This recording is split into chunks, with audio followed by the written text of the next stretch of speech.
75 അടി ഉയരത്തിലുള്ള ചില്ലുപാലം. ഭയത്തോടും വിറയലോടെയും അതിലൂടെ നടക്കുമ്പോൾ പെട്ടെന്ന് ചില്ലുകൾ തകരുന്നു. തിരുവനന്തപുരം ആക്കുളത്താണ് കൗതുകവും ഭയവും ഉണ്ടാകുന്ന ചില്ലുപാലം. വ്യത്യസ്ത അനുഭവമാകും ആക്കുളത്തെ ചില്ലുപാലം സന്ദർശകർക്ക് സമ്മാനിക്കുക.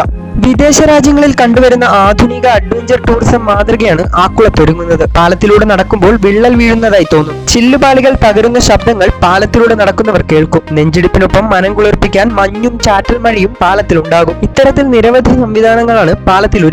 പാലത്തിൽ സ്ഥാപിക്കുന്ന ചില്ലുകളിൽ പ്രത്യേക പ്രോഗ്രാമിംഗ് നടത്തിയാണ് ഈ കാഴ്ചകൾ സന്ദർശകർക്ക് മുന്നിൽ എത്തിക്കുന്നത്. പ്രത്യേക ശബ്ദ സംവിധാനങ്ങളും ഉണ്ടാകും. പാലത്തിൽ സ്ഥാപിക്കാനുള്ള ചില്ലുകളും മറ്റു ഉപകരണങ്ങളും ഉടനെത്തും. ആക്കുളം ടൂറിസ്റ്റ് വില്ലേജിലെ വെള്ളച്ചാട്ടം മുതൽ എയർഫോഴ്സ് മ്യൂസിയം വരെയാണ് 52 അടി നീളമുള്ള ചില്ലുപാലത്തിന്റെ നിർമ്മാണം. സംസ്ഥാനത്തെ മറ്റെല്ലാ ചില്ലുപാലങ്ങളെക്കാളും വലുതാണ് ആക്കുളത്തേത്. ഫെബ്രുവരി 14 പാലം ഉദ്ഘാടനം ചെയ്യാനാണ് പദ്ധതിയിടുന്നത്. മന്ത്രി PA മുഹമ്മദ് റിയാസ് ആകും പാലം ഉദ്ഘാടനം ചെയ്യുക. പാലത്തിന്റെ ഇരുമ്പ് തൂണുകൾ തമ്മിൽ ബന്ധിപ്പിക്കുന്ന പണികളാണ് ഇപ്പോൾ പുരോഗമിക്കുന്നത്. ഇത് പൂർത്തിയാകുന്നതോടെ പാലത്തിന്റെ ഗ്ലാസുകളും സ്ഥാപിക്കും. ജില്ലാ ടൂറിസം പ്രൊമോഷൻ കൗൺസിലും യുവജന സഹകരണ സ്ഥാപനമായ Vattiyoorkavu youth brigade entrepreneurs cooperative സൊസൈറ്റിയും ചേർന്നാണ് പാലത്തിന്റെ നടത്തിപ്പും പരിപാലനവും കൈകാര്യം ചെയ്യുന്നത്.